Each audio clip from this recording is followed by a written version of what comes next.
Hey, just want to do a quick plug before the show begins. This Sunday, that's in 2 days, we are having our first Wally Opus Records showcase called Wally Opus Presents 2022, featuring The Strangers, Atlas of the Dogs, Swamp Eyes with a special guest. And we had to switch something up. Panama Papers unfortunately had to drop the bills, so we brought on a great acoustic duo. They're not acoustic on their records, but they're going to play an acoustic set. Marcus Ho and Ben Janney. Janney? I'm actually not sure how to pronounce it yet. But Marcus was on the podcast last year, but then we released his episode a few episodes back, so go check that out. Learn a little bit about Marcus.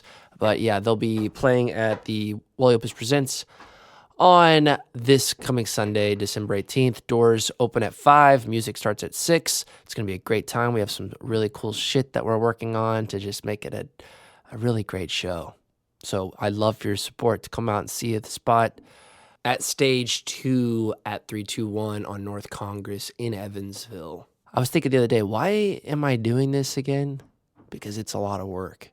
And ticket sales are stressful to manage when they don't just go like hotcakes. And so I remembered that I went to Louder Than Life in Louisville this past year where the Strangers played back in September and got to experience their music as they played on the main stage of literally one of the biggest sound systems on earth, I think. And I can't get that experience out of my system. I can't get it out of my head. And I just want to hear the bands that I work with on a great sound system in an environment that is curated to the experience, like what a music festival is, with art, with great people and drinks and loud music and just a really fun experience, atmosphere, vibe, all of that. I want to bring that back to my hometown of Evansville. So that's why we're doing it. That's why we're going through all this trouble to make this show what it is. Because we want to just put on a great experience for people.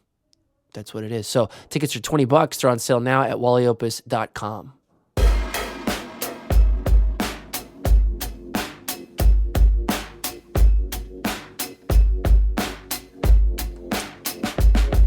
All right.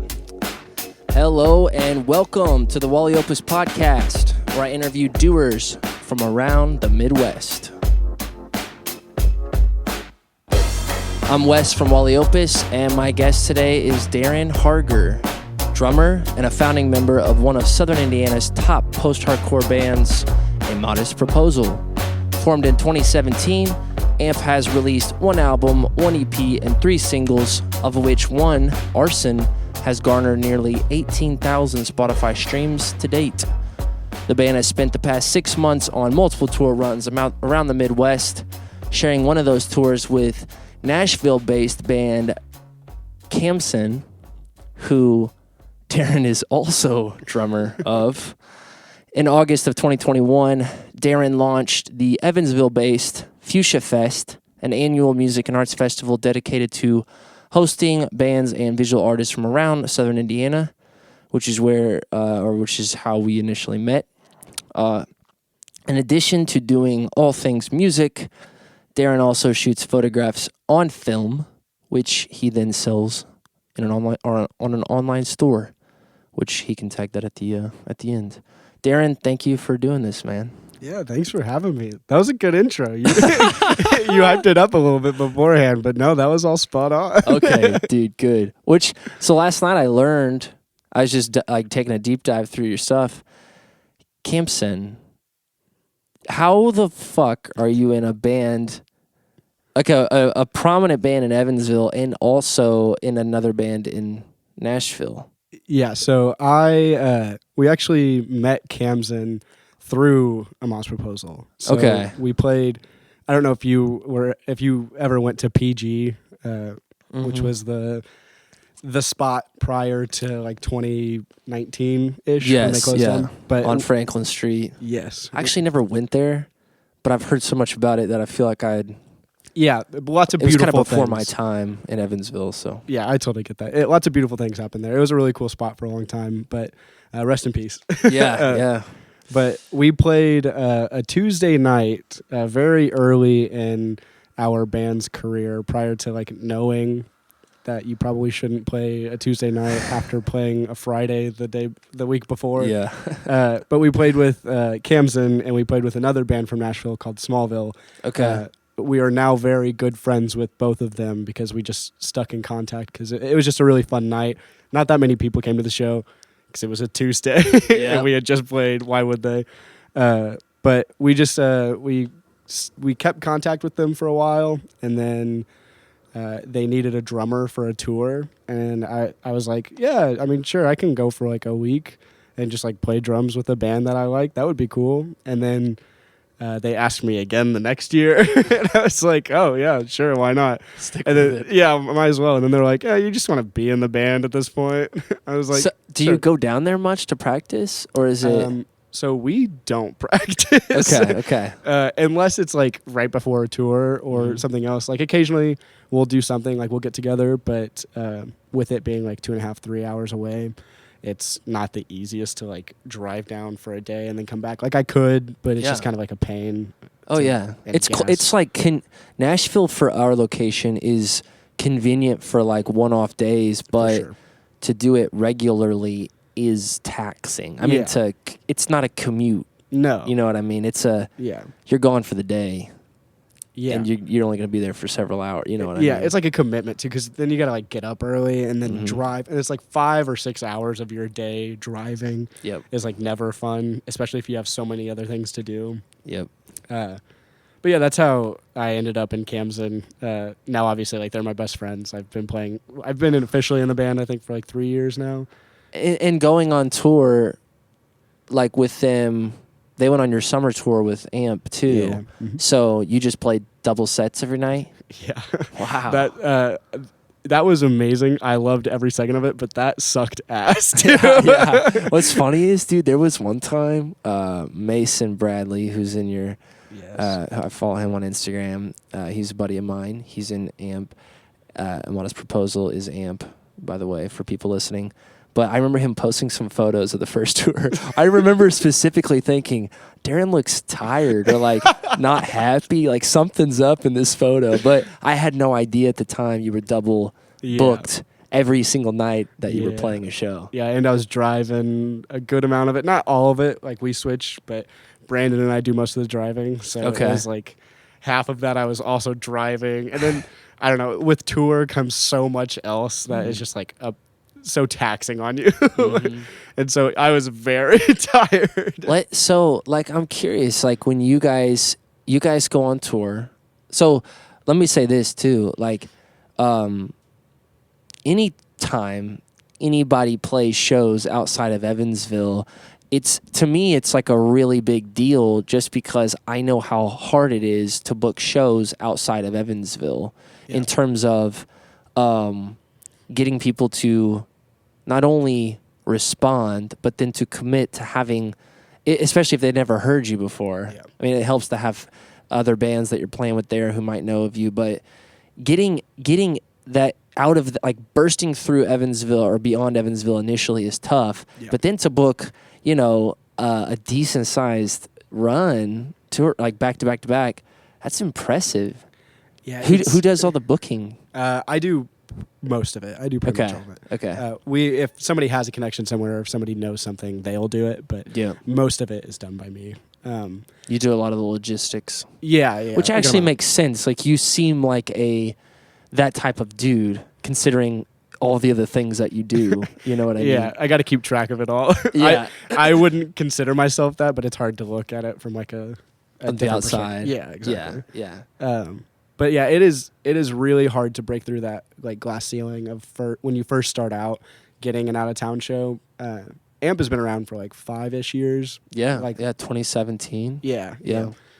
So like when we first started booking shows, we didn't know anything. Like we didn't know shit about how to book or even like how to talk to promoters or venues or other bands about booking. Yeah. So it was all just like a shot in the dark, and like we used like Facebook groups, and like Facebook groups can still be great, but we used not good Facebook groups. There's like I know of a couple. Yeah, there are some that are just like not worth going to. And with that, we played a lot of shows that were also not worth going to. I think it's just necessary almost to experience the bad parts of it. Yeah. Dude, I still have a lady on Facebook who found me through this Nashville group who like it's been 2 years, I mean maybe a year since I like initially touched base with her, but she's still like I just see her shit, like she'll still comment on my shit or like do some random stuff. Which makes me laugh because her advice to me, like I was gonna book this one at this one spot, and I was asking, is there any other bands who want to play there with us?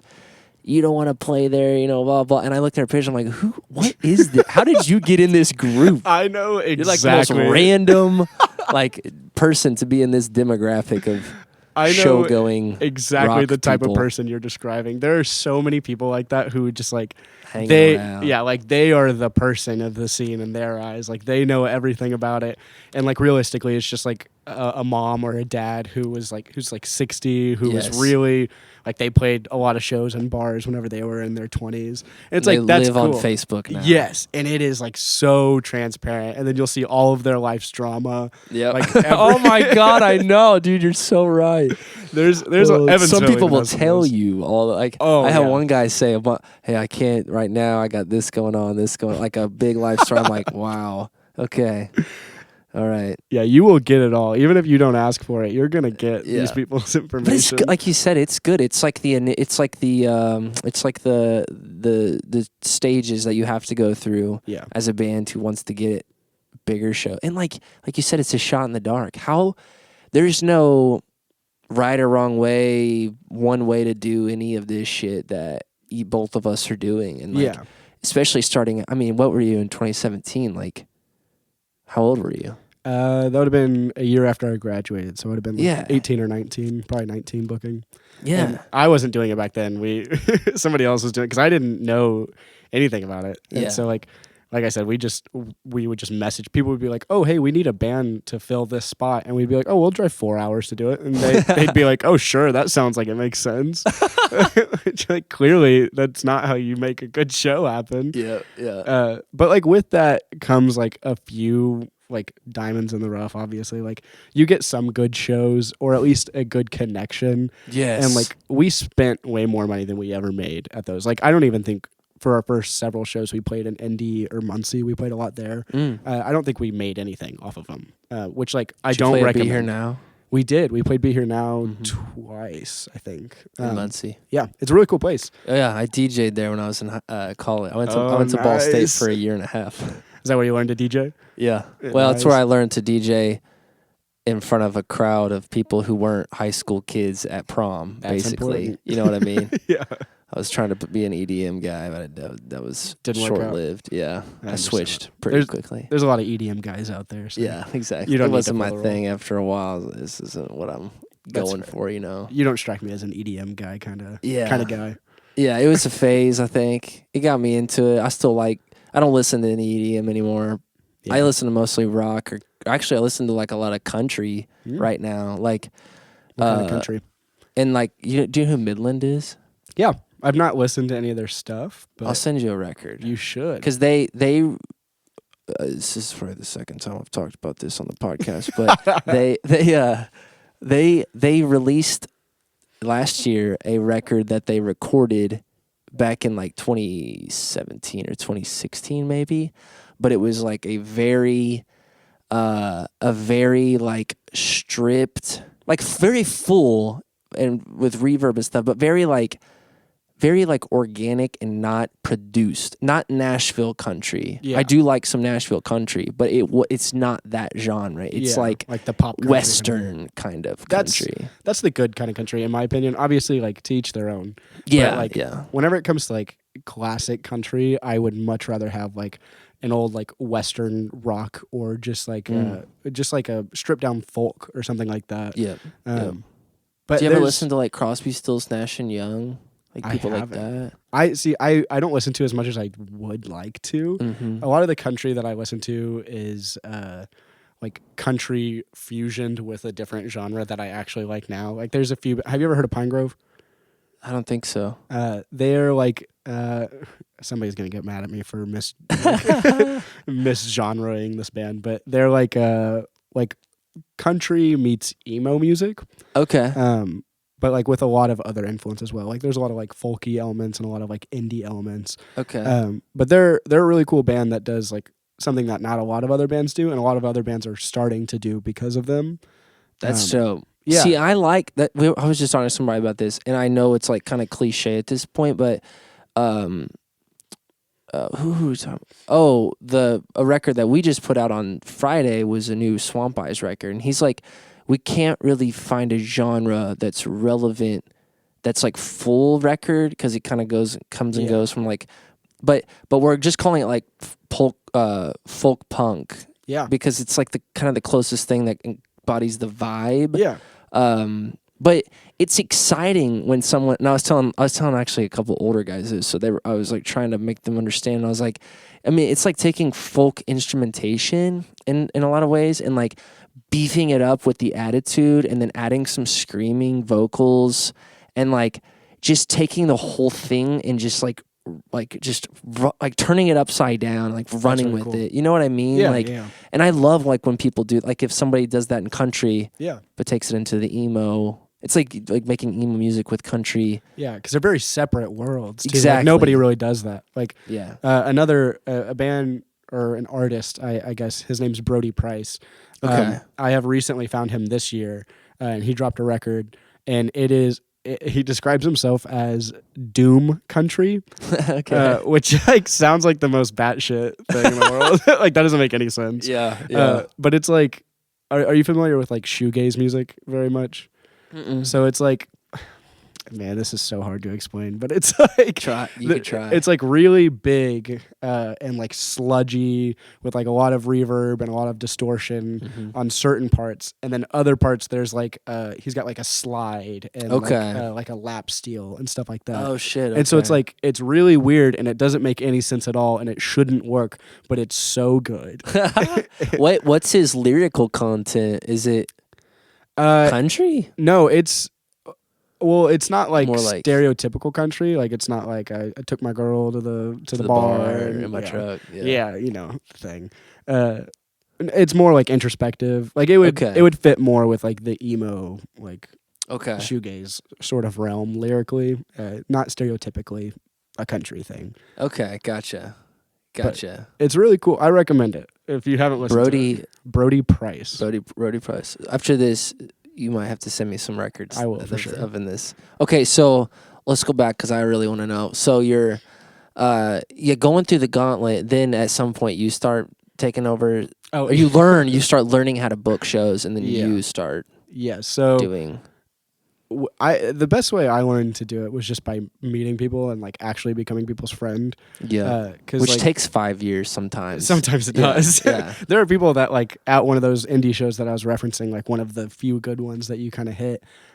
We just met a guy who like would book, and we would just reach out to him, and he would reach out to us if we needed something. And it's just occasionally you get that one good connection.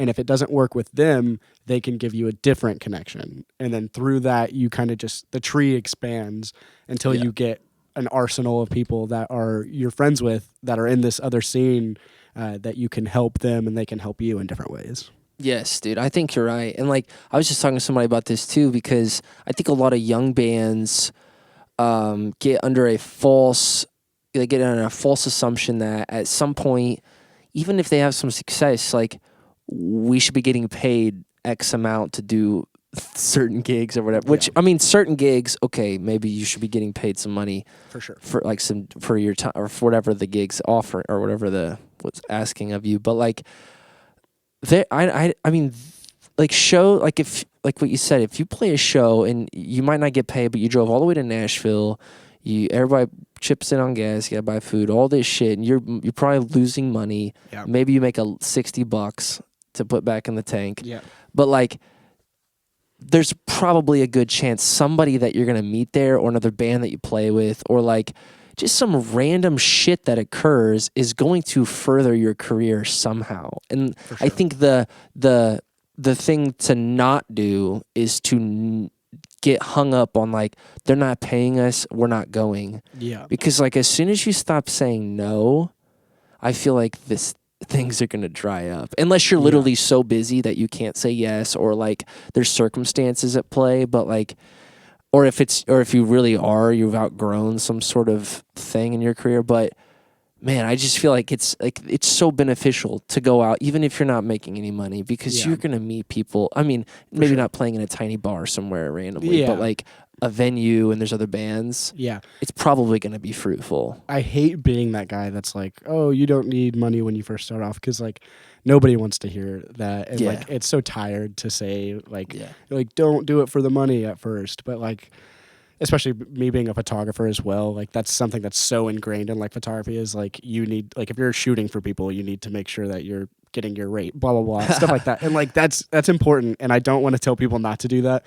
But when you first start off as a band, if this is like your first band and you don't understand really what's going on, and you don't have like a mentor or like another band helping you out with things, just figure it out by messing up. Yeah. Like, is probably the best way to do it. And like I think everybody needs to do that. Like the people who are in their second or third band have already done it. So they don't need to do it for the third time. So like they are obviously going to be more selective. Like they know what they're looking for. Yeah. But like this is like Amp was my first band. So like Amp was all of our first bands. So like we made plenty of mistakes for the first like we're still making them, but like for the first like 3 years it was just like we don't really know what's going on.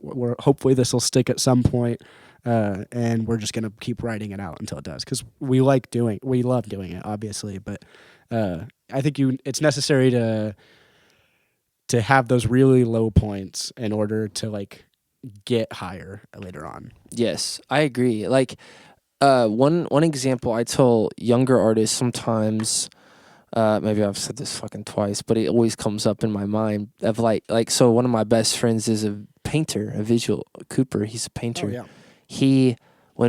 I lived with him when he was first starting out. We lived in Miami and he was just getting into murals. And for his first mural, he's like, I'm going to paint the living room wall of this apartment we were renting in. And okay, sounds good, you know. And I asked the landlord, he's like, I don't care what you do, just paint it back when you leave. That's cool. So that's what we did. And then he, after posting that, then he could show that, okay, now I can, which he paid for that whole thing. Okay, now I can show that I can do this, and I can get a small wall. Yeah. Gets a small wall at a CrossFit gym, and the guy's like, dude, you could paint the whole front of the building if you want, but I can't buy any paint because I'm just getting started too. Like, I just bought this fucking gym. And he really was. He was a cool guy. So Cooper had to spend the $500 on paint or whatever it was, but always filmed it. Always shot photos of it, always captured it to then use it as promotion for future gigs. For sure. And when he was on the podcast, and we were talking about that, and he's like, dude, I had to put up my own money for my own shit for years, you know? And like, that's what... Sorry, I'm having some fucking technical difficulties here with this fucking microphone. I knocked it when I was getting passionate about my talk. You got really into Judo this. chopped it, dude. But yeah, just like not being afraid to like spend the money to get yourself in a position to get some fucking credit under your feet, you know? Sure. Like, I feel that like I have this show coming up on Sunday. I'm so in over my head on what I fucking did. I had to cancel a few aspects of it. I had to kind of can those because it was getting too complex. And, you know, I was talking to somebody yesterday and he's like, well, it's your first showcase, right? And I'm like, yeah. He's like, dude, you got to expect that it's like things are going to go wrong. You're going to lose money. Like things are going to happen. It's not going to be this super successful million people show up type thing. And I was like, you're right. You know, and he's like, just focus on making it a great thing. And I would think the same. Like, if you have to pay to get your band to fucking Kansas City and you put up all the money you made that week to get each other, to get yourselves there, when you get there, just make the fucking most of it. Yeah. And meet a couple people and, like, find some value in it. Follow some people, get them to follow you. And then, like, truly, that was your weekend. Yeah. And then go do it again in a month or something. You know what I mean? Absolutely. I mean, whenever we were playing these bumfuck places that, like, the shows didn't require us to put as much energy as we gave them. I think that's really important is to, like, I mean, God, this is so overdone, but, like, if it's important. If you don't give it your all, like, every time, it's not worth it. Like, if you get frustrated at the situation and you just kind of, like, lackadaisically play like a 7-song set or whatever for these, like, 12 people, none of the 12 people are going to remember you, just like you're not going to remember them. Exactly. So, like, that's why we got the connections we did, is because, like, every time we play, we're passionate about it. Because, like, you guys go hard. Yeah, we love doing it. So, like, we're going to love doing it every single time. And obviously, sometimes not as much as others, but, like, you're still playing the music that you love with people that you love. You should treat it like that. Yes. Yeah. It's still, like, the funnest, if it's what you like doing. It's like the funnest thing you could be doing that night. Hopefully, like, it's what you like doing. yeah. You're up there. You're in the band. But it's like, dude, that's the coolest thing that you're doing. I mean, For and sure. I think too, like, keeping that mind state. And I had to remind myself, because I was getting kind of doom and gloomy last week on the whole show thing I got coming up, just on attendance and shit.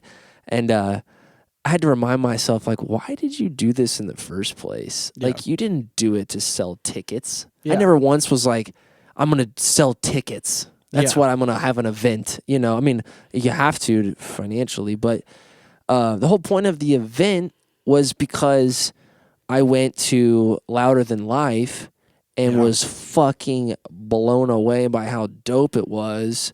And I thought, oh man, I should do something like this in Evansville someday, which that's not today, but but like recreate what I felt like I was experiencing there. Just the experience. Yeah. I want to bring that back to our area. For sure. Like, just that feeling was why I did it. Absolutely. So then that gave me the energy or the refocus to be like, oh yeah. Don't worry so much about the ticket sales, dude. Just, like, fucking let it go. Whoever comes. But just focus on the show. Like, make it a great time. And one thing I went to a show recently that was not the most exciting thing I've ever been to. And I told my friend, I thought, it's kind of what you said. It's like, if you're going to do this, like, we're all here. We're here to see a show. Do something crazy. Like, make it so memorable. Like, just make it fun and memorable. You're up there. We're all watching it. You're on stage. Like, let her go, man. Like, let it rip. Yeah. Let's just see some give it. fun shit. Yeah, give it your all, and let's have a great time. And you can, dude. I just don't. I mean, it's easy to say this on the outside looking in, but as an audience member, you can feel it. I mean, you can feel when someone's just, like, not really into it, playing the same shit they always play, and here we go, and we're done. It is so obvious. And especially whenever it's, like, if a band feels like it's, like, they're giving it their all, and then there's just, like, 1 or 2 members, and it's like, you don't want to be here. Like, I can tell that you don't want to be here. And that always sucks, because it's like, that might just be their personality. Like, maybe they are having the time of their life, but they're, like, real reclusive. I don't know. But, like, I don't know. You should yeah. be able to... It's not like you don't have to be an extrovert to be in a band, but, like, Right. you have to be vulnerable. And so, like, yes. if you're not, like, giving it your all and, like, feeling like you're giving it your all, it's not really worth it. Agree. Because, like, there's some bands with, like, older guys maybe, or I don't know, like... For sure. Do you know who Dirty Honey is? I don't. Okay, they're like they're kind of like a Greta Van Fleet style American rock. And I saw them at Louder Than Life. I remember thinking, like, their guitar player looks bored. But as the show went on, I realized, no, he just is chill. Yeah. But, like, he was sweating. Like, he's at the front of the stage, and he's just, like, getting it. I'm like, no. That dude's not bored. That dude is fucking in it. He just is not, like, other people who are Yeah. jumping up and down and running back and forth. You know, he's just. But you his can energy. tell. You can tell that from like an audience member. Like even if it's not the same thing as like somebody like jumping every 3 seconds or like running back and forth. Yes. People have their different types of stage presence, and you can feel whether they're giving it like they should be or not. Oh yeah. Oh yeah. Like there are so many drummers that just like sit back there and just kind of like chill in the pocket and are just like really good drummers, but like I mean it's not the easiest to have like a great stage presence as a drummer because like you're stuck. But like you can tell whenever it's like I'm a chill drummer and I'm like just sitting here with the band and enjoying this versus like I am dreading every moment of this song and I'm just playing a backbeat. Yeah, well, that's what at the same show, I was thinking that I'm like, yeah, this drummer's super good. Like he's really technical. He hasn't missed a fucking beat, and his tempo is locked in. But like, it isn't exciting. Yeah. You know, it's just like there's a real difference. And I think too, and boy, it comes out when you're making a record. Like to get that performance, because you think, well, we're on a record, it you know, who cares? Like, it's just like, get it right. Yeah. But it's like, dude, it's got to be the thing. It's got to be the take, because someone's gonna hear this, and I don't care if they're not in music, they know. They just Absolutely. they've listened to so much good music over their lifetime. You can feel it. Oh yeah, it's like their bullshit meter is like tuned in. You know? For sure. Especially now with how much music there is. Exactly. You take in so much, so it's like it's a lot easier to gauge whether it's like authentic or not. Right. Authentic is probably the best word. Like it's really somebody playing their dick off, you know, Yeah. like going for it, you know. Yeah. Even if it's not the, you know, whatever, you can just still really hear their performance coming especially through. for drums. It's Yes. harder as much for like other instruments, but like drums are such like an emotive instrument. Like you can really feel what like the drummer is feeling. I mean, I'm biased as a drummer, obviously. When you listen to records as a drummer, do you listen to the drums first thing, or do you like? I had a conversation with somebody else about this not that long ago, and it's so hard for me to like imagine, but I think I boiled it down to I can kind of switch it off and on. Yeah. Because like I am always going to hear the drums like immediately, right? Like so if somebody plays me something, like I'm going to listen to as much of it as I can, but like it is always going to be in the forefront of my mind. Like, Yeah. If the drummer, because like I always, again, I'm a drummer, so like obviously I have a bias, but like I think a good drummer makes a good band great. A bad drummer makes a good band bad. Yeah. Like you can't be a good band with a bad drummer and still expect it to be perceived the same way. Like I think most other instruments and even vocals to a certain extent, you can kind of get away with being like right down the middle and being like fine and getting away with it. But like if you were just fine at drums or like not a very experienced, it is a lot harder to keep up. Like I feel like you are like the heart of the band, so if you aren't keeping up with the rest of the band, it's a lot harder for them to keep up with you as well.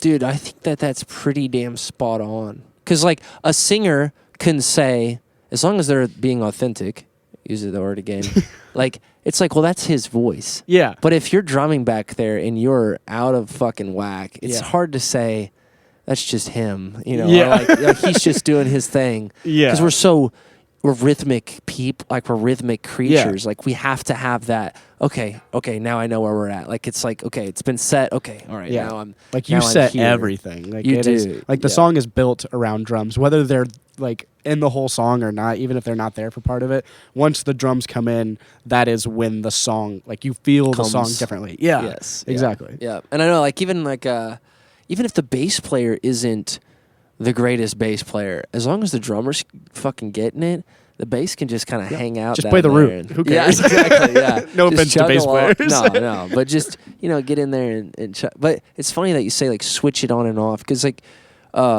somebody was asking me this question recently about like when you listen to music, what do you listen to?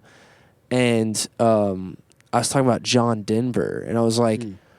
Well, John Denver's a case where, like, Rocky Mountain High, you know that song? Yeah, of course. Yeah. You can sing it if you want.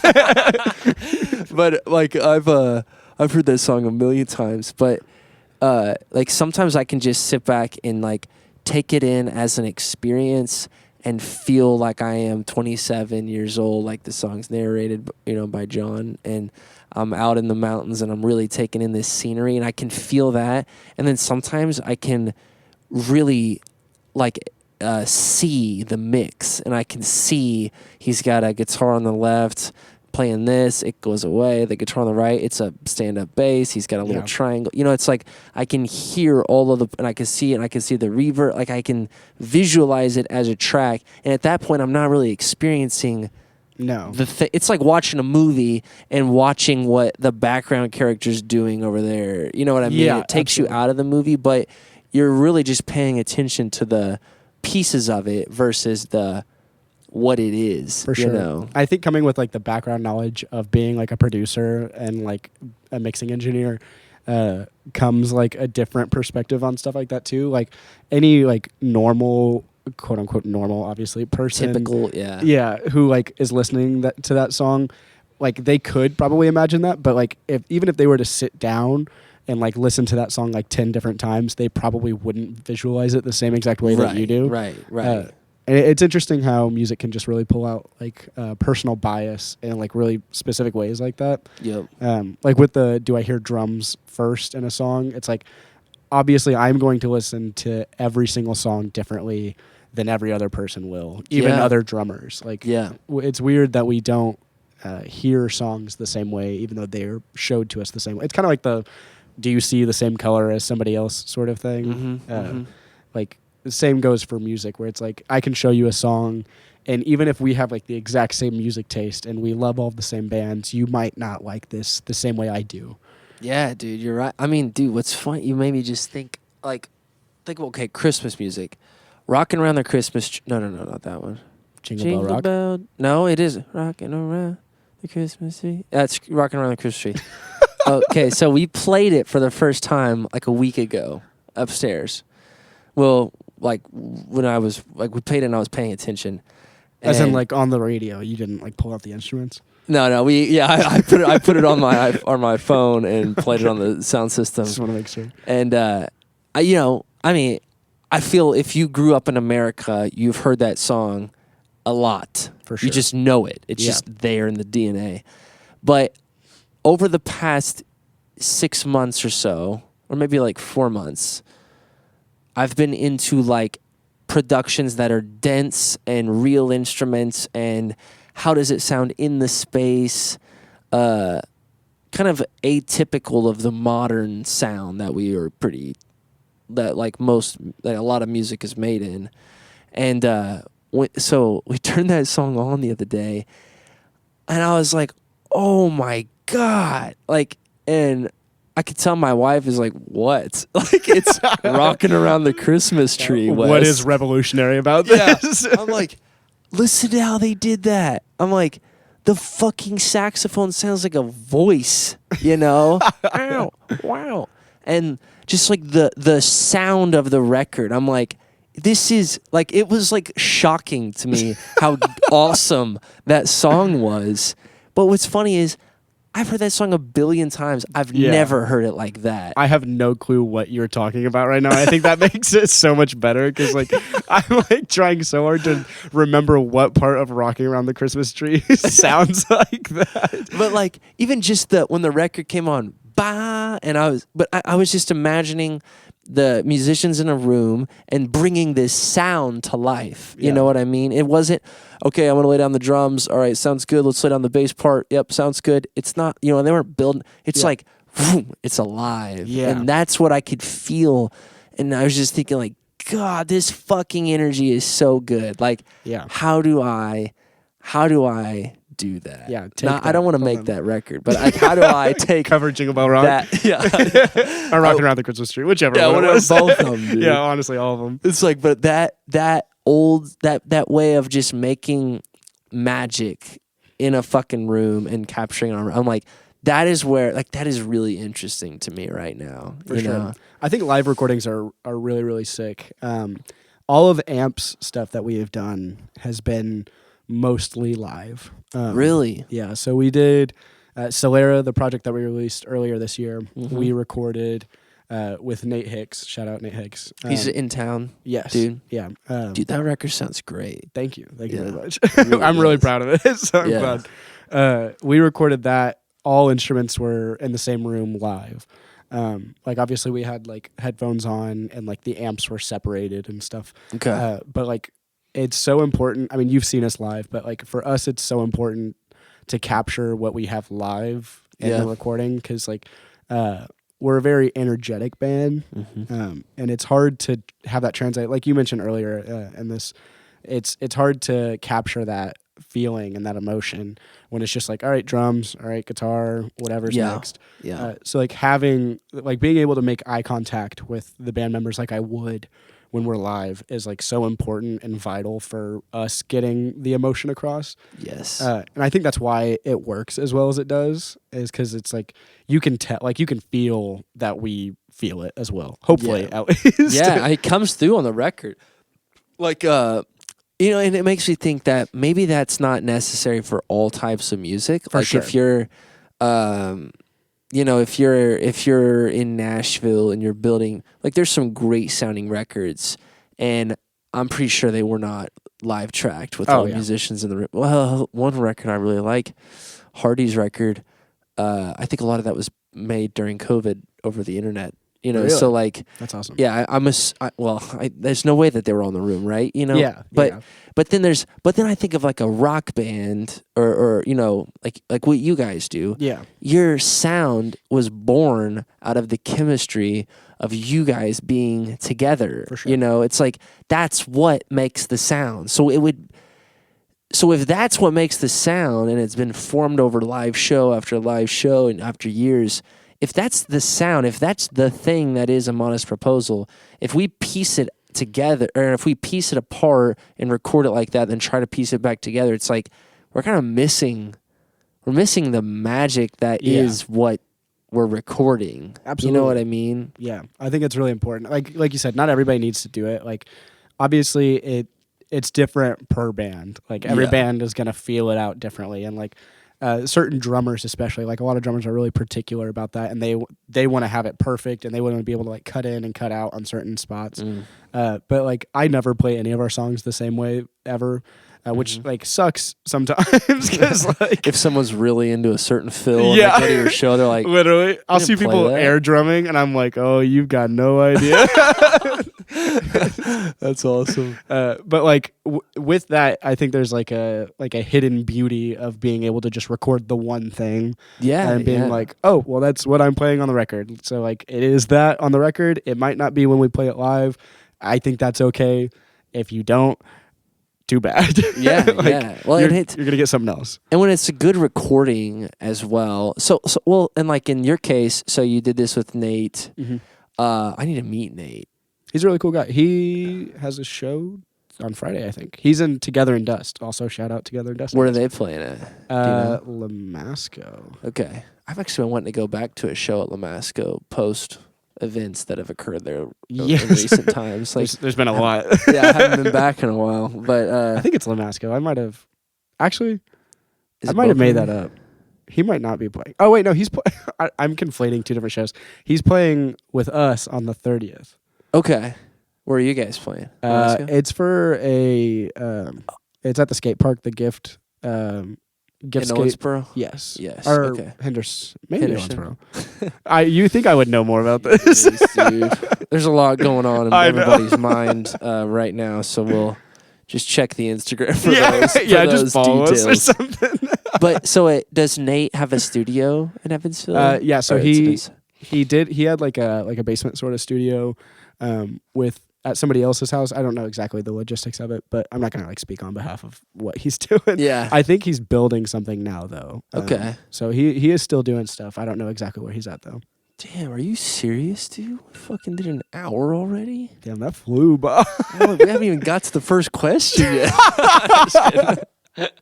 But no, we can keep going. But that's cool. Like I would really like to meet him because the record sounds freaking good, and there's just not tons of people in our area doing this sort of work. Yeah, there's like 3. Yeah. So it's good to.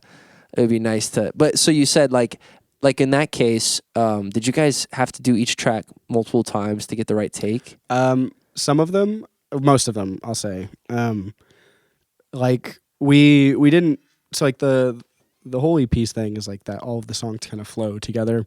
So like there's technically 5 songs. One of them's an interlude, but like the point is that they all like back to back to back. We didn't play like a 20-minute set or anything.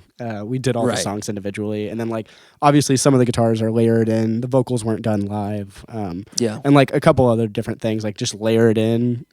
But like the chunk of the songs was done live. Did you have vocals placed when you recorded live, or was it just we did those?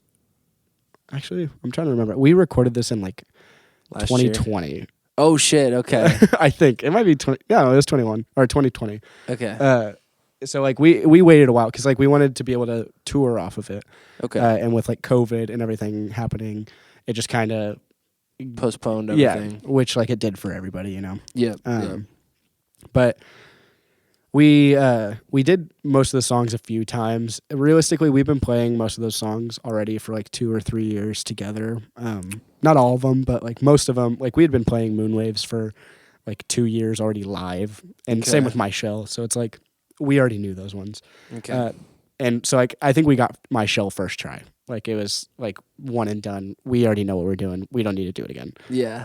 But like for Earthbound, I remember it took us a several tries. Like to none get of them the right one. Yeah, to get like the one that we all felt good about. Because like with 4 members of a band all playing like this like very intensive song that like changes a lot, somebody's gonna fuck up.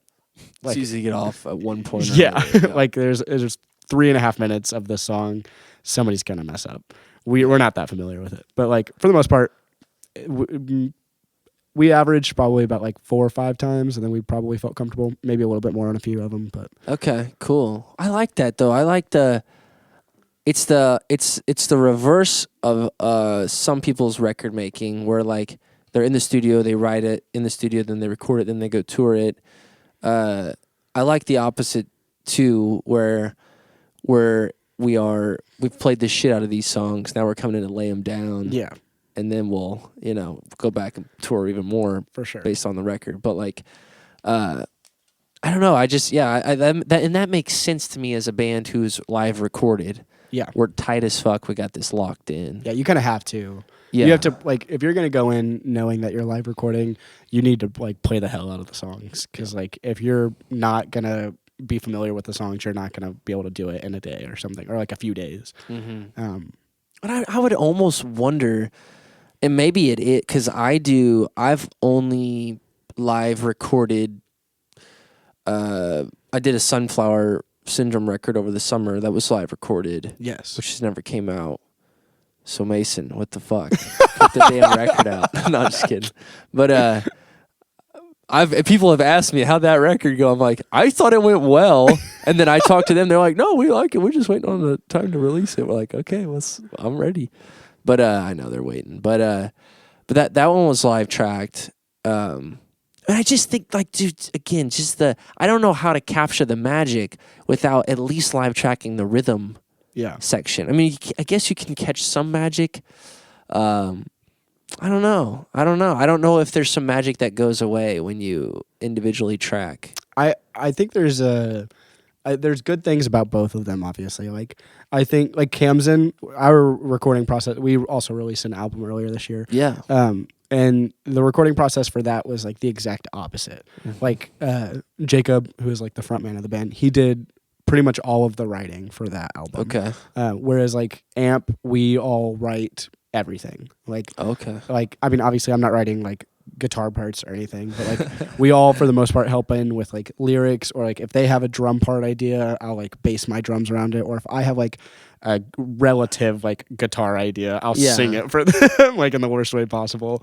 But like we all write it's a communal, very much like 25% sort of thing. Yeah. Whereas like Khamsin, it's like we are all very much equal still in that band, but like Jacob has an idea and we kind of go from there with it. Gotcha. So like he sent me demos of like the 9 songs, Without drums? Yes, or like a couple of them had like MIDI drums. Okay. That he just like did on his computer, and he was like, "I think this rough idea sounds cool." This style, like, yeah. And I was like, "Okay, sure." And I kind of based it around there, but there was like 2 songs maybe that I had like practiced and like knew exactly what I wanted to do, but for the rest of it, we wrote in the studio and did it all very separately, and I think it comes across very differently than like the Amp EP does, but like in a good way, I think, because I think there's something cool about being able to write and like feel it out and like really be like true to yourself the day of. Yeah. Because like that's not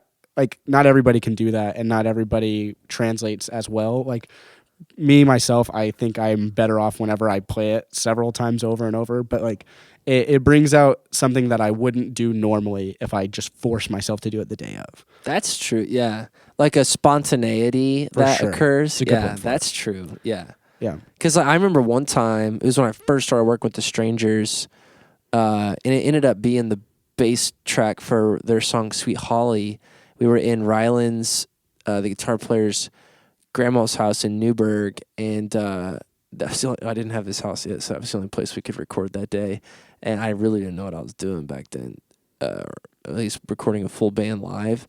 And Noah, the original drummer, didn't really have his part locked in. The structure wasn't really quite laid out yet. There was no vocals yet.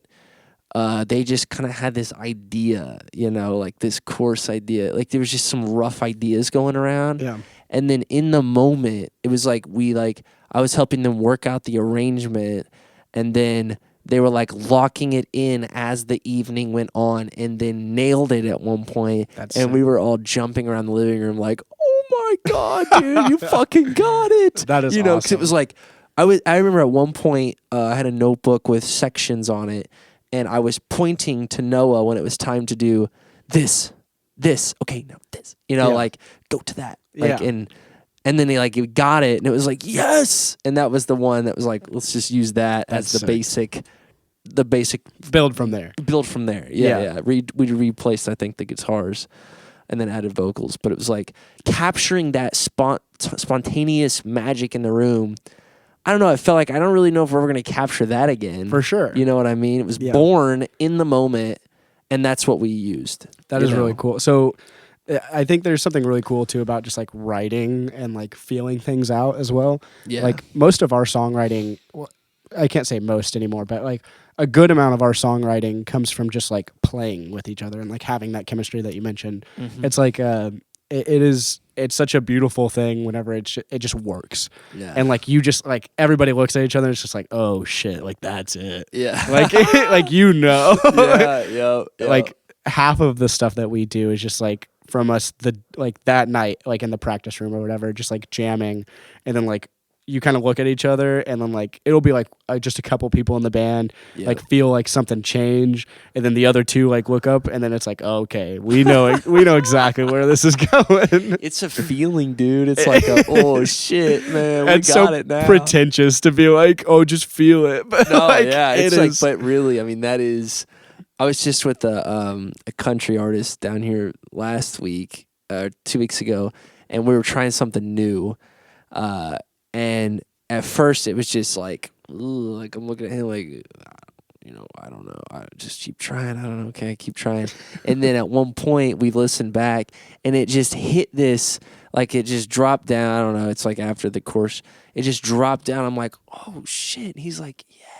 It's like now we're fucking getting somewhere, man. Sometimes it just takes that one thing. It does, but up till that point, it's like I don't know. Like you're just like moving shit around, sludging through the chaos, and then they like clicks, and it's like, ooh, yeah, dude, this is nice. Like it, but it when you know, it's like for sure, yeah. And then you don't know, you go through mixing, or if you work on it too far, then you start questioning yourself and a bunch of bullshit. But at first, when you're writing and it clicks, it's like, yep. Yeah, we have adopted a rule in the Amp House that's don't change shit just to change shit. Because we, for the longest time... Oh, that's good. Because we would just like... we would have a song and we'd be like, this song's fine, but it's like it doesn't have that like spark to it.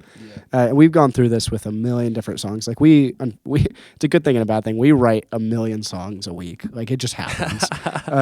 And creative guys. Yeah, like because like whenever you have so much chemistry with people, it's just like you play and you're like, oh, that was cool. I like that. Let's make it a song, and then you forget it because we're just stupid. But like. Or you just think of a new one and you're like, let's just go with it. It just like takes the place of the one that was cool a second ago. Or exactly. I forgot what I was going Shit, with dude. this. I'm sorry I fucking interrupted you. It wasn't going anywhere huge. Yeah, chemistry. Fuck, I'm sorry, dude. I fucking stepped on your toes, came in there with the stupid comment. It's okay. I do this all the time. It'll come back to me at some point. Good. Okay, we'll switch gears for a sec. So we were talking about this when you first got here. I was first introduced to you through Hayden Crane of then Moose Lewis, now Moose Collective. Yes. And he asked me to come record his set at Fuchsia. And then I had never met you, and he's like, you should meet Darin. So we met, and then we talked about recording the whole thing. Yes. So one thing that I feel about Fuchsia, so it was like my first introduction into the music, into the real music scene of Evansville, into like the ground level. Here's what's happening. Here's quite a few people involved in the current scene. Because like up before then, I was just hanging out with like a couple people I knew who made music, which is part of a scene, but like not the broader scope. Not the broader scope, yeah. And I had just moved to Evansville. Well, I'd been living in Evansville, I guess, for like a year. Then we had just bought this house. But like, why? What? I don't know if I ever asked you this, but like, what made you want to do that festival? Because it's the second year you've done it. It grew. Yes. You got a food truck. You got a fucking bigger sound system. Yes. More people. Yes. Overall artists and attendees. It's growing every year. So like what made you do this in the first place? So at the time, there was like nothing in Evansville really. Like there was occasional shows like every so often. There'd be like a Masco show or like I don't even think Boca was really doing shows at the time. I think it was like word of mouth. Was it coming out of COVID too? Yeah, it was like essentially coming out of COVID. So like nobody was really doing that much. It was like to the point where like people felt comfortable doing shows after COVID, but nobody was doing them. Like everybody was cool with it, but nobody was actually like making it happen. And I don't know. There's we mentioned it earlier. Whenever you go and like see another band or something, you kind of get this like inspiration and like this feeling. Like when you went to Louder Than Life, it's like you just like you feel it and you're like, man, I want to bring this somewhere else. And I'm not trying to like recapture the magic of like a specific event, like a specific event or anything, but like I just think, especially at the time, Evansville really needed something going on. So I was like, I'm just going to put something together. And like, I'm not going to like open up a venue or anything. Like I do not have the capabilities to make that happen, but like at least something. And especially with like me being a photographer and being an amp, I wanted to help out the like art scene as well. Cause like, I'm not as That makes involved. a lot of sense now. Yeah. I'm not as involved with like the art scene as much as I would love to be, at least in Evansville. Like I've got a lot of friends like from social media and stuff like that, but like are those real? Who knows? But like I wanted something to like cater to both and also like give people a platform really at the end of the day. And at the time of Fuchsia, there were 5 bands that played, I think, that year. And besides us, I didn't know. I had never heard any of them live. Really? Yes. Except, no. At the time, whenever I booked everybody, I had not heard any of them live.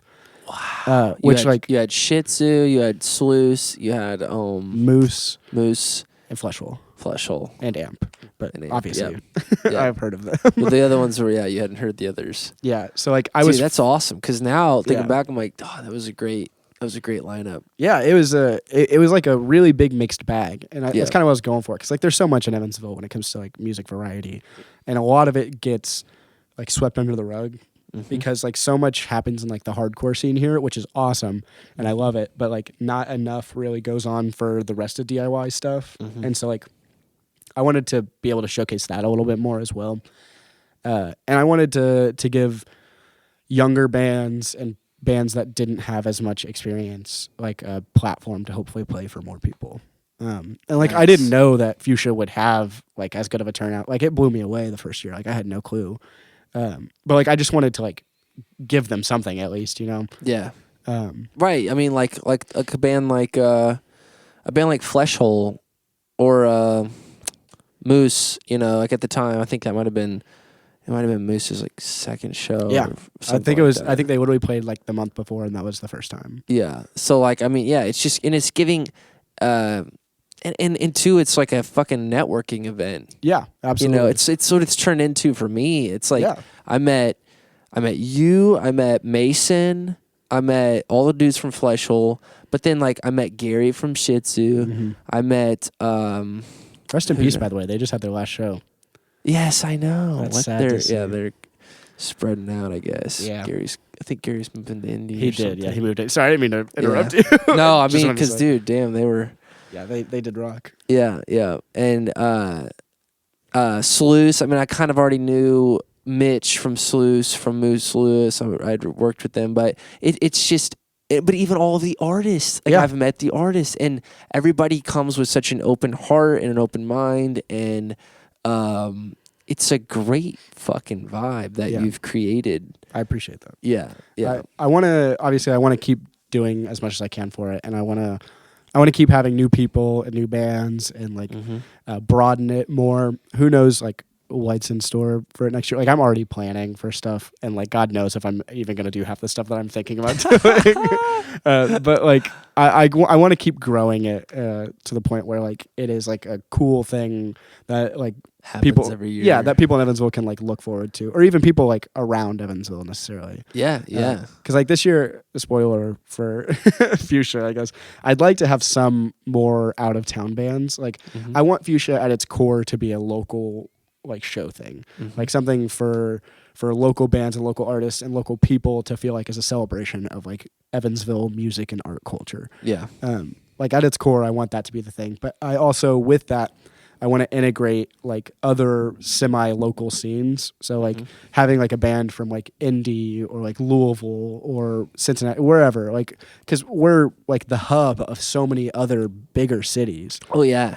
It'd be really within cool. driving distance of like equal driving distance. Yeah, like 2 hours, 2.5 hours, pretty much every direction you get somewhere. Yeah. And it'd be really cool to be able to integrate their scene with ours in other ways and like help them network and help us network with those areas as well. Yeah. So like having bands meet artists from over here. It's like, oh, well, I did artwork for a band in wherever. Yeah. Or like vice versa. It's like now these bands can get shows with those bands and vice versa. It's just like I'd like to connect as many music scenes as possible while also still really catering to Evansville at the core of it. That's a good idea. Dude, that's something I've been thinking about a lot, is like to build a local music scene. It also has to have we also have to have some form of people coming in to play here. For sure. You know, like it's not just the music scene is going to exist with us all playing for each other, you know? Absolutely. I mean, like you need those other... because we need to go out, so they need to come in. Yeah, you know, you don't want the local curse or anything. No, exactly, and like, because I was thinking about this too. Some guy, I haven't met him yet, but he's he's a promoter from like Tell City. He's an older fellow, putting on a show at the Astor Theater in like February, with like a country singer songwriter. Ward Davis, I think is the guy's name, but I don't know, maybe that guy knows Ward Davis. I'm not sure, but this promoter is renting out the Astor Theater, bringing in Ward Davis, bringing in somebody else, and he's just throwing the event. And I thought, it inspired me. I'm like, oh yeah, like you could just pay a band that you like, if they're open to it, if they're available. But like, say that there's a band who lives in fucking New York, I don't even know, like somewhere, who would for $5,000 come to Evansville to play a show, but if you had the right plan and you sold tickets and you marketed it really well and you had a cool venue, you could bring in this band to play here and they'll get paid, so it's just a gig for them. But then maybe you plug like 1 or 2 local bands with them. They meet this bigger band. The bigger band now knows about Evansville, and it's like, you know, maybe the other bands make a little bit of money or whatever. But it's it's like keeping, because we have the really big shit, and then we have the really, really small shit. Or like nothing. But there's like nothing. There's this huge middle section where there's like a lot of artists exist in that, in a ton of in every genre. Yeah. That middle ground that like we just don't have much of that like coming through here. Yeah. We don't really have that much of a infrastructure to host stuff like that, like medium-sized venues. We don't really have any. Yeah, but there's really, unfortunately, I wish there was more venues in Evansville. Yeah, that's like the Evansville curse is like every 5 years there's going to be a venue that opens and a venue that closes. Yes, I think we're in a lull right now because ever since PG closed, there hasn't been like a true venue. Prior to anything else. Yeah, like all of them are like bars or restaurants or like something else, which is like cool, but like none of them are just for music, which is unfortunate. Exactly. Like it's better than nothing, but it is a hindrance for example, there's a band I'm talking to out of Tennessee or out of Nashville who I want to play here, but their manager, he said literally in an email yesterday, but we're not looking for, because I sent him a few ideas of the region and a couple in Evansville, and he's like, unfortunately, we're really trying to avoid restaurants with a stage. And he classifies La Masco as a restaurant with a stage, you know, and Boca. So I'm like, fuck. Yeah. Well, the next step up is like the Victory Theater. Yeah, which is like a big lead. It's like 1,900 seats. Just take them to the Ford Stadium. Yeah, we're gonna do 8,000 seat or whatever. But it's like the jump goes from like small club to, but there's no like 500-ish seats. And I've talked about this to verbatim with several people on this podcast, but it's because like it's something that we need. Like it's a need. It really is. If we want to continue building this music scene for sure, for what it is, you know. Yeah. Earlier you mentioned the whole like paying a band to come through and everything. Yeah. That reminded me of 2 different things. The first one is just really funny. I don't know if you've ever heard the story about, the Foo Fighters. Yeah. So they played a show in Alaska at some point. I might have. This might be made up, but somebody else told me this, okay, so I'm gonna let's assume. Hear it. They played Alaska, and like obviously Alaska is for the most part pretty barren. Like there's not a ton really going on there. Yeah. And so like they pretty much just played up there to play up there, like just for the fun of it. And there are no local bands that are in Alaska, and so they ended up getting like these like high schoolers.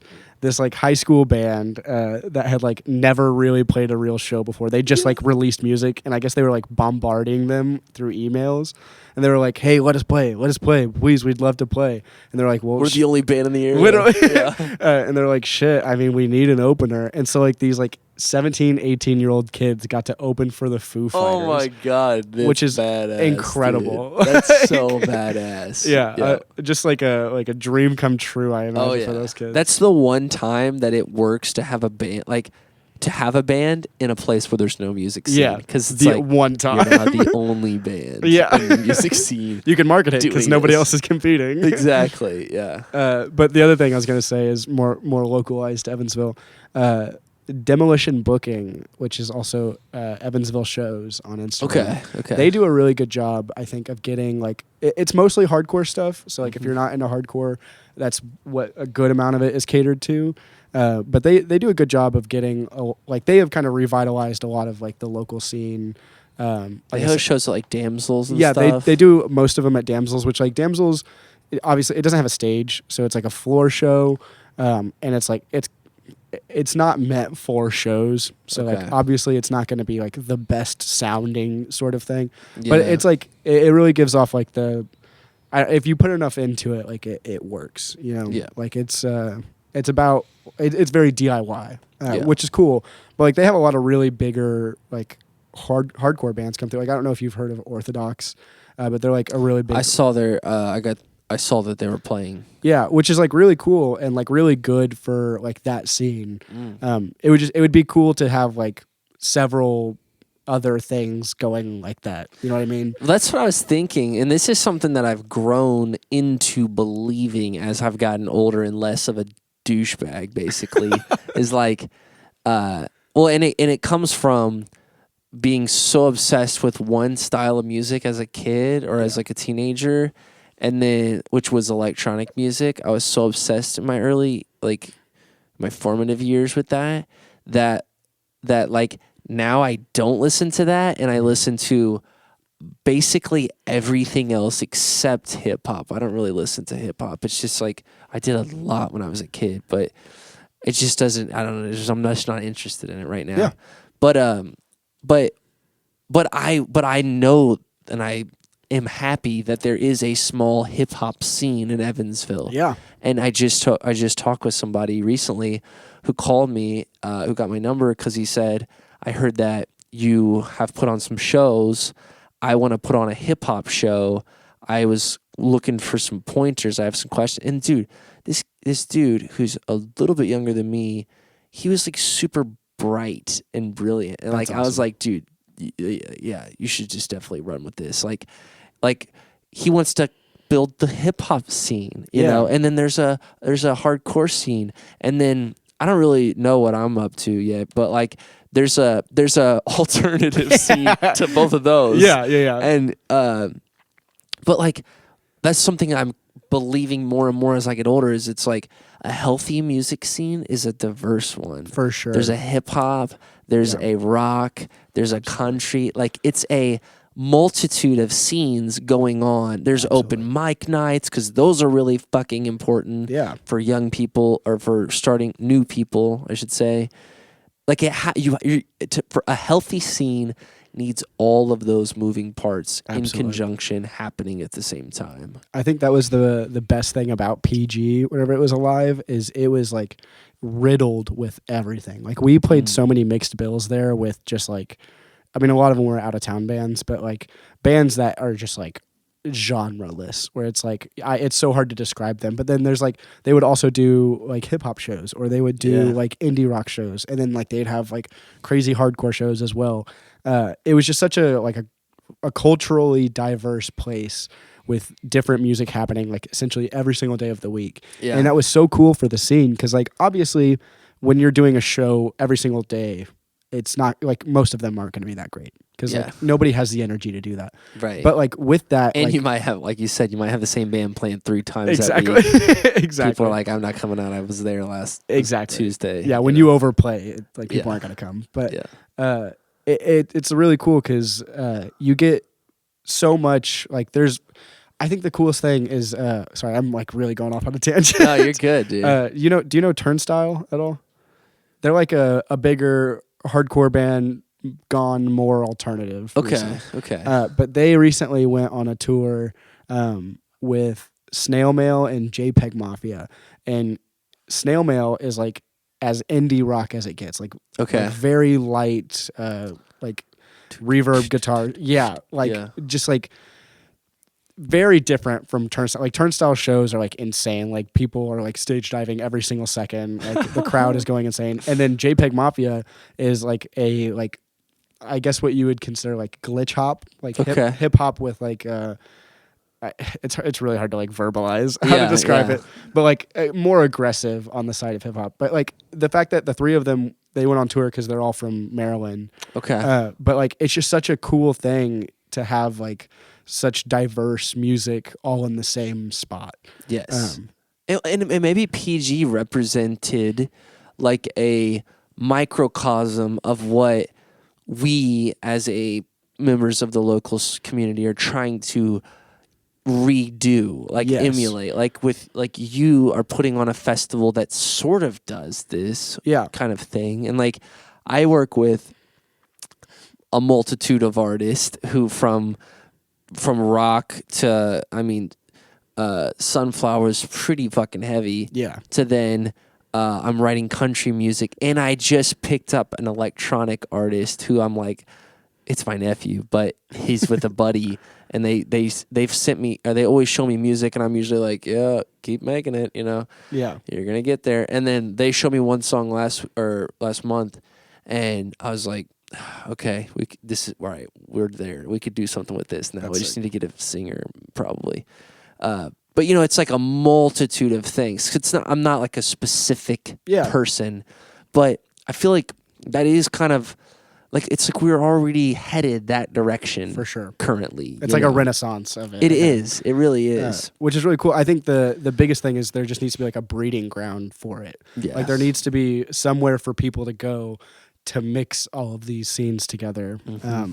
Which like hopefully Fuchsia can be that in the future. Like I'd love to. It'll play a role in that for sure. Yeah, but like obviously like we need like a place to go like steadily to do shows, and it's really cool. And like obviously mixed bills aren't always the best thing in the world, but like to have the capability of having a mixed show is just a cool thing to be able to like bring different scenes together. Yep, agreed. And like you said, having the spot, dude, it's like an incubator of just for sure.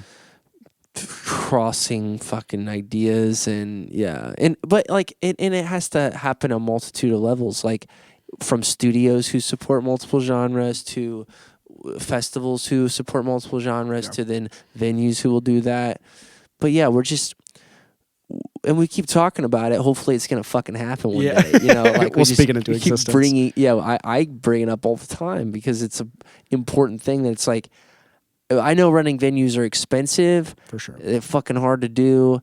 It's probably like something you're just strapped to all the damn time. It's like a restaurant, I'm imagining. But I don't know. You know, we just fucking it's what needs to go down. It is for sure. But which makes me think and I kind of mentioned this a second ago, but like your festival has been a very important player. Only 2 of them have happened, so it's only 2 days out of the couple years that I've been doing Wally Opus. But like your festival plays an important role in introducing me to people in the scene. You know, it's awesome. It's important work. It's like it does do what you want it. Like you were saying, you want it to be like a thing where like people can come meet and do this. And for the first 2 years, that really is what it has been. Yeah. There's a lot of mixing and, you know, clashing of different people. Like, for example, I'll never forget this. Hayden Crane, we had talked about The Strangers. He had never really seen them. I've taken like a pretty, I want to say like,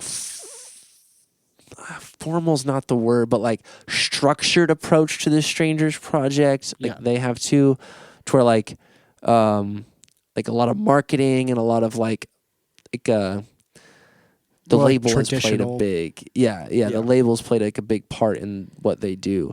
Whereas like when I worked with Hayden, he's not really into the label stuff. He's like he's like an independent dude. Totally cool. Everybody's got their own thing. But I remember so I didn't think Hayden would really like The Strangers just from knowing Hayden. Yeah. Hayden comes to the second Fuchsia Fest and he sits over by me during the Strangers show. This. Yeah, and he's like after like a couple songs or something, he like looked at me, he's like, they're really good. He's like they're really good. And I thought, awesome, dude. I'm glad to hear you say that. Like, I think so too. Like, I think that they're like a good young band. You know, like fresh out of high school. Like, I think they got a lot of potential. You know, like for sure. But it was cool. Like, I don't necessarily know if I would have had that conversation with Hayden had we not both been at the Fuchsia Fest in that context. Yeah. You know, and then the same happened on the other side. Like, I heard, is it Woo Boy? Whoa Boy? Yeah, Whoa Boy. Whoa Boy. I always forget I've never actually known how to say it. Whoa Boy. I thought their project was cool. I'm like, Yeah. dude, this is a lot of fun. Boy Boy is super sick. Like an indie, dreamy. Yeah. And Hayden's like, I only know like a couple beats. I'm like, dude, it's perfect. It's Yeah. what it needs. It works it's really awesome. well. And you can tell he's just vibing back there too. when He he's is, playing drums. dude. Yeah, he is. Yeah. So your festival, it really brings it does do I think the important work of what you're talking about, the bringing people together and like the I don't really want to call it networking really, but like the community building. Yeah, you know. yeah. And that's really what I wanted it to be at its core, is just something to help the Evansville community. Because like I said, whenever it was like first starting, AMP hadn't even played actually prior to that for like a year and a half, because like COVID, and then like right after we released our first project, we kind of went on like there was like a little lull around Evansville because it was right after the venue closed, and then like other stuff just happened, and so like we hadn't played, and so like it gave us an excuse to come like to play Evansville again. But also just like I'm glad it can be a place for everybody to kind of come together and like have something to look forward to. Like I think it's really important for a community to at least have a day a year. Heck yeah. And give like we barely touched on, but visual artists, they're set up all throughout the venue selling their work. You know, I think it's a great place too for some people who maybe haven't ever really sold their work, but maybe they make great shit. Yeah, there's a lot of artists that I had never, like, because I have to do a lot of research, obviously, whenever I'm like booking this, because like obviously like I can book my friends, but like that feels kind of shady, you know. Like I don't want to be the guy who's just like serving the people that I love, you know? Yes, like right, I want it like it to be you want to actually serve them through providing them with like fresh entertainment. You know? Exactly, and like to be like a true community building thing, it can't just be like my group of friends doing shit. Like that's not that doesn't make sense. No, it's like a house party. Yeah, basically. Exactly. And so like there are tons of artists that like I hadn't really been that familiar with, or like people that I knew but like I knew had never really sold anything. Yeah. And so like it's a good opportunity for them to be able to put themselves out there and for them to network or community build with other people. Like because I mean that's really what it is at the end of the day. Like it is networking for other people, but that's like what community building is at the end of the day. Like it's community building from like a broader sense and from like the perspective of somebody who's not directly involved, but like for the bands and for the artists, like they are going to network and through that build the community. Like the community comes from the people who come to it more so than it does like the people providing. Yes. Oh yeah, dude. And like it takes time. Like it takes those couple years. Like it's cool to do the second Fuchsia Fest. I was back there recording and like just seeing some of this, you know, you guys played again, but everybody else was like just new and mingling. But like several of the old bands came, you know, in one way or another, in a different band or just to come support, and like just being there and even meeting I met all the Farrington guys. Yeah, and it's like they were like defunct for a while, but they were a big part. Like I could tell that they were a big part of the scene. For sure. Like they were like, a lot of people had love for them, and it was very, like seeing that like gave me a lot of, because dude, I do not come from a world of like hardcore music at all. So this has been an acquired taste for me. I'm sure it is. It is for everyone. Well, you got to go through the phase of like not liking it to like it. Yes, yeah, and now I can listen to it and really understand from a musical perspective and like okay, no, I get this. It's not necessarily still something I turn on and jam to, but you got to ease into it. I understand that. Yes, but now when I hear it or when I see it, like even at Louder Than Life, I went to a side stage. I'm not sure who the band was, but they were fucking throwing down, and there was a mosh. They were moshing, and it was just nuts. And I just stood back and watched because I'm not going to get in the mosh pit. You're not going to throw down? Maybe one day. Throw some bows? Yeah, not yet. I'm not there yet. But just to see it, I now understand it. It's not repulsive to me like it is to some people where it's like, oh God, what is the, you know. Them kids. Yeah, they have no concept of what is occurring. Now I understand, you know, and I can appreciate it now. Yeah. But Your festival really did break down the walls to getting involved. It was the first time I had recorded anything with screaming, any hardcore stuff. Yeah. So I'm it was, glad. it was, it's been a great thing. I'm glad I can be your exposure therapy for Yes, for hardcore that is music. what it is, dude. I'm over there listening to my headphones. There's nowhere I can go. I just gotta, You're stuck. Yeah. You got to deal with the gotta go 30 through minutes. This. Yes, I got to go through this, and I got to make, Oh, that's funny. All right, so let's do this last segment. Let's wrap it up so we can get to I want to listen to some Fuchsia tracks with you and get some Hell yeah. perspective you want to put on a record. So, all right, this little segment I have is called Don't Think, Just Act. God. I'm going to rifle off 10 terms, names, ideas, questions, but you just tell me the first thing that comes to mind. Okay. It can be longer than one word, too. We've gotten hung up on that recently. Someone's like trying to come up with one word. I'm like, I can't think of a word. I'm like, no. You can tell a story or something. Okay. But just first thing that comes. Canon F1N. My baby. Did I say it right? Yeah, that is Okay, it. That's the okay. camera I use. Sweet. It's film, right? Yes, everything I shoot is film. Different mediums, but all film. Okay, sweet. North High School Drumline. Oh man. I don't even know where to begin with that. Were you in the drumline? Yeah, I Okay, was. okay. Yeah, I thought I saw a photo. for sure you did. Was it formative? Yeah, it helped up. That built me. Unfortunately, it sucks to say that, but like I met all right. most of my still best friends doing that, and I don't know. It shaped me into the music that I like now as well. Awesome. Most memorable moment performing as Amp's drummer. Ooh,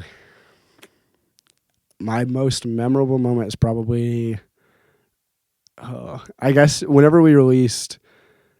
Oh man, I don't know. Actually, okay, no. Sorry. This has to be a performance. Yes. Sorry. Oh yeah, I'm sorry.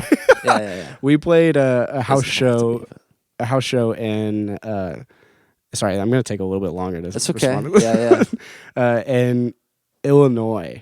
Okay. Last year at a place called Mount Moon, and this was Mason's first show ever as our bass player. Okay. And it was like the most perfect experience and perfect show. The house was like packed, like people were like up to us. There were people on the stairs, and like we have met so many of our really good friends from there that night, and it was just I don't know, I can't explain it into words. It was just such a beautiful. It was magic. It was a magical night. And that was Mason's first gig with you guys. That was Mason's first gig with That's us. awesome. He's been in the band for a full year. Yep, yeah, he hit his 1 year anniversary recently. Awesome, dude. That's great. Mason is a force of nature. He is. Like, that man's a beast. He's a beast. God bless him. Yeah, he goes fucking hard. Yeah, he really does. He brings so much to the band. He does. That's great. Favorite album, artist, all time. Oh my god. One or the other, album or artist. Favorite album of all time is Wildlife by La Dispute. Okay. My favorite band is probably System of a Down. Okay. Sweet. A song or band you recently found that you're really into. Fleshwater. Fleshwater. Yeah, they're like a hardcore shoegaze band. Okay. Would you send me them so I can Yes. understand what that is? And it's Shoegaze. so I need to understand. I'll send you a history lesson on shoegaze later. Sweet. Yeah, that'd be great. I always get some required listening I after know. each podcast. It's also just like With a a weird musician, genre at least. name too. Yeah, I'm interested. I'm intrigued. Dream gig Ooh. or tour or something. Yeah, I mean, realistically, I just love to play California. I don't necessarily Anywhere have out there? Yeah, I think that's the goal right now. Might be possible next year, but realistically, probably 24. I don't know, playing Colorado also. Sweet. You want to play out west? Yeah, I want to go out west, man. Hell I yeah. want to go out there. We're so bad. I love it. Current state of the Evansville music scene. What comes to mind? I think Renaissance, like we said earlier, I think it's in a Renaissance right now. I love it. What's funny is I've talked to somebody who is, I'll just tell you who it is. It's Sam Cuban. He's the guy behind Swamp Eyes, the project I just finished up. And he when he was in high school, he was in a band, and that was one scene. And then when he was like in his early 20s, there was like another scene, and he's like, I think I'm recognizing another scene coming. Oh, for and sure. I'm like, yeah, I think it is. I think it really is. It absolutely is. Yeah. So it's cool. Let's wait. Okay. Someone in music that you look up to. Just music in general. Mm-hmm. Ooh, I'm so bad with idols. Like, I don't know. People always ask me who my favorite drummer is and everything like that, and I like fail to answer it. But shit, man, this is the worst question. You're like, answer these quickly. I'm like doing the opposite. Did anybody come to mind? Not really. It's so hard for me to answer that because like there are like bands that I love and like I want to do what they do, but like specific people I have such a hard time like nailing down, clinging to. Yeah. That's all right. Sorry. All right. Moving on. The answer is you don't have anybody specifically that you. That should have been what I said. Yeah, that would have saved a good 2 minutes off the podcast. So that's right. A modest proposal 5 years from now. What does it look like? What do you guys want to be doing? A little more gray hair. Hearing's a little more gone. Voices are, I think so. There's a really long standing joke right now that we have to put out 3 albums in the next 10 years because we're always joking about like, oh, it's going to take us this long to do it. So in 5 years, I'm going to say we have 2 albums out. Hopefully, we are signed to a mid to large size label, and Heck yeah. Yeah, hopefully we're still kicking. I know we'll still be kicking, but hopefully we're kicking that way. Heck yeah, dude. Awesome. Okay, last question.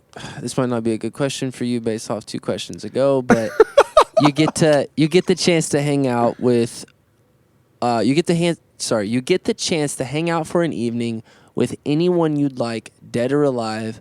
Who would you choose to hang out with? Yeah, you got the wrong guy. One person, dead or alive. I'm gonna say JFK. Oh, sweet. He knows something. Yeah. He knew something, and I want to know. He it. would be a cool guy just to kick it with. Dude, that's a good answer. I never think old presidents or old figures, especially one assassinated. yeah. God, yeah. That's a good one. Cool. Yeah, he'd have some cool insights there.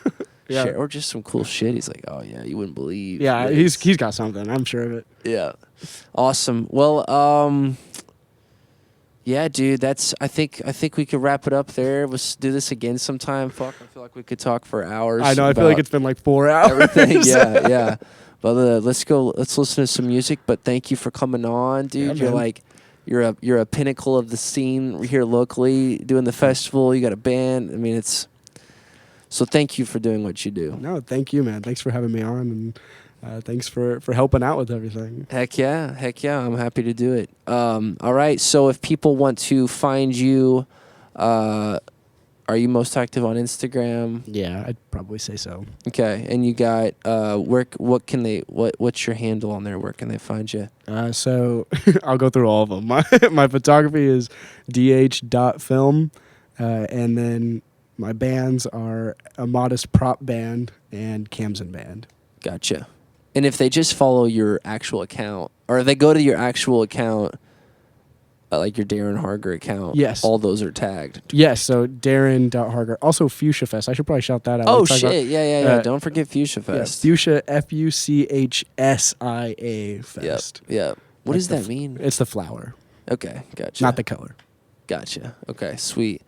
You got a show coming up on December 30th. Yep. Yeah, we got a show December 30th.